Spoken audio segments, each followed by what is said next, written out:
বন্ধুগণ, আসসালামু আলাইকুম। বন্ধুগণ, কি আর কইতাম, গরিব মানুষ কিন্তু খাওয়ানোর লেগে জিবাটা খালি লক লক করে। কি আর করতাম, মানুষের মতন তো এত বড় লোকে খাওয়ান খাইতে পারি না। মানুষ বড় লোকে কত খাওয়ান খায়, কত জায়গায় কত কিছু খাইলে। তো আমি আজকে কিন্তু বড় লোকে একটা খাওয়ানি রেডি করে লাইছি। হেঁটে হইলো গিয়ে জানে চটফুটি খাইতে মনে চাইছে। চটফুটির কিন্তু কোনো সামগ্রী ঘরের মধ্যে নেই। কি আর করবো, ঘরের মধ্যে কোনো উপকরণ না থাকা কি হয়েছে, কোনো অসুবিধা নেই। ঘরের মধ্যে বেন্নে বলে বানাইছিলাম রুটি, বেন্নে বলে রুটিগুলো উফুরছিল, সেই রুটিগুলো এনে হুগাই লইছে। হুগানের পরে হেগুলোই হচ্ছে আমার ফুচকা হিসাবে তৈরি করতেছি। দেখতেছেন কেমনে বাজদাছি। আর মাঝে মধ্যে না চিন্তা করি যে যারা এত বড় লোক হেরা জানি কত কত কত খাওয়ান খায়, এত খাওয়ান খায়। আরে আল্লাহ রে, খাওয়ানের মনে শেষ নাই। আরে পিজ্জা বার্গার কত কিছু নাম কয়। আরে আল্লাহ রে আল্লাহ, এত খাওয়ান মানুষ কেমনে? পিজ্জা বার্গার গ্রিল যা কোন, চিকেন ফ্রাই এই ফ্রাই এই ফ্রাই কত কিছু, এগুলো তো নামই শুনি না, খামো দূরের কথা। যাই হোক, আর মাঝে মাঝে চিন্তা করি যে সাকিব খান কত বড় লোক মানুষ, ইস হে জানি কি সমস্ত খাবার খায় রে। একটু দেখলাম যদি কেমনে খায়, জানি না কি পরিমাণ খায়। আরে এত বড় লোক মানুষ এরা যে দিন করে খায়। আরে ভাই এত খায় না, না খাই একটু গরিবকে দিয়েন।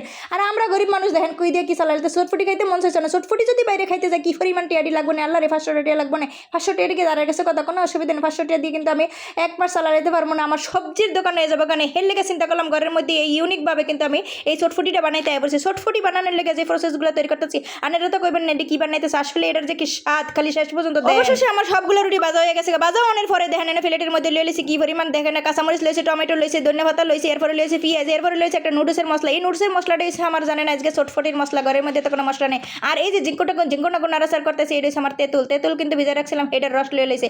আর এই যে দেখতেছেন লবণগুলো দিতেছে, এটা কি এর মধ্যে ডাবলি আগে সিদ্ধ করে রাখছিলাম ঘরের মধ্যে। বুড়া রেখেছে ডাবলি আনতে অল্প করে, হেতা বেশি লইছে। আর হেডের মধ্যে আসলে একটু ফোকা ছিল, হেলেকে তাড়াতাড়ি করে হগলটি আমি সব সিদ্ধ করে থুয়ে দিয়েছি। বুঝছেন, সিদ্ধ করে না থুলে তো মনে করেন এটি সব নষ্ট হয়ে যাবে।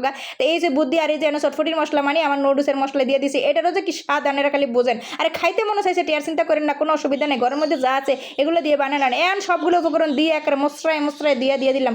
একবার এগুলো দেওয়ানোর পরে বুঝবেন স্বাদরা কি এরকম। ঘরের মধ্যে কিন্তু একটা শশাও নাই, বুঝছেন। আরে ভাই কোনো অসুবিধা নেই, শশা না থাওয়ানি গিয়েছে, শশার পরিবর্তে দিয়ে দিলাম টমেটো খানা দিয়ে দিয়েছে। আর এই যে এইবার আয় পড়ছে সেই জিনিসগুলো নিয়ে আমি, বুঝছেন, আমার এই সেই রুটিগুলা, এই যে রুটিগুলো এগুলো এখন মুসরা বেঙ্গালো মেড হচ্ছে আমার একেবারে ইউনিক ফুচকা, বুঝছেন। কারণ এটা যে ফুচকা ছিল না কি ছিল, এটা যদি আমি একজনের তৈরি করে দিই হেতা কিন্তু কোনোভাবে বুঝতে পারবো না, বুঝছেন। আর এগুলা কোনো অসুবিধা নেই, আমি সবগুলো একেবারে মুসরা বেঙ্গলো। আর এটি যে কি শক্তরে ভাই গুতা গাতা লাইকে আঙ্গুল মঙ্গল মনে কাটতে কুটে গেছে খানি আল্লাহ জানে, এমন শক্ত কিন্তু এটার যে কি স্বাদের তুলনা হয় না। এদিকে তো আমি বাংতি আছে, ওদিক দিয়ে দেখছেন ফোলাফাইন্ডি কিন্তু গুতা গাতা শুরু করে দিয়েছে। ফোলাফাইন্ডি একবার হাতুড়ি বাদল লয়ে লইছে, হাতুড়ি বাটালি দিয়ে একবার এটার গুতায় বাঙ্গানোর চেষ্টা করতেছে। আলো ফোলাফাইন তোরা কোনো ফাত্তি না, বুঝছেন। আমি যে কি পরিমাণ ইউনিক বা খাবারটা তৈরি করতেছি মানুষের খাইবো খালি।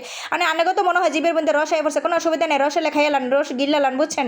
রস যদি গিল্লা লিতেছেন গিল্লালান, নাইলে কিন্তু কোনো উপায় নেই। কারণ এই মুহূর্তে আমার কাছে আর এইটা নাই, খাওয়া শেষ। এতক্ষণে বাথরুমে চলে গেছে এই জিনিস। এই তো অবশেষে সবগুলো আমি বাঙ্গানোর চেষ্টা করছি। আমার যেই পরিমাণ ভাঙ্গার দরকার ছিল আমি সবগুলো একটা বাঙ্গালিছে মুসরায়। এরপরে যদি হাগো বাঙ্গন লাগে হেরা বাঙ্গাল হবে। বুড়াই তো খাইয়া কইতাছে কি স্বাদের সাথে এত বিশ্ববিখ্যাত রান্ধনি তুমি কেমনে হয়ে গেলা। এইবার তো সকলগুলার প্লেটের মধ্যে এখন বাইরে দিমো, দেখছেন কেমন রস আয় পড়তেছে। আমার তো দেখে কি মজার এত মজা হয়েছিল কি আর কমো ভাই, এত মজা দিতে যেমন সুন্দর লাগতেছে, খাইতেও কিন্তু সেই লেভেলে মজা ছিল। যদি আজকের আমার এই ভিডিও ভালো লাগে আপনাদের কাছে, তাহলে কিন্তু অবশ্যই আপনারা সবাই শেয়ার করে দিবেন। আর ভিডিওটা কেমন লাগছে কমেন্ট বক্সে অবশ্যই জানাই দিবেন। আর কিন্তু দেখানোর আগে অবশ্যই একটা কমেন্ট দিয়ে দিবেন, বললেন না কিন্তু, বুঝছেন। কিন্তু বুঝে লাইছে আমার এই রসালো খাওয়ান দেখতে আপনারা ভুলেই যাবেন লাইকটা দিতে। ভাই ভুলবেন না, কোনো কিছু ভুলবেন না, কোনো অসুবিধা নেই। যদি আপনারা ভুলে যান তাহলে ভিডিও বানাইতে মন থাকবো না।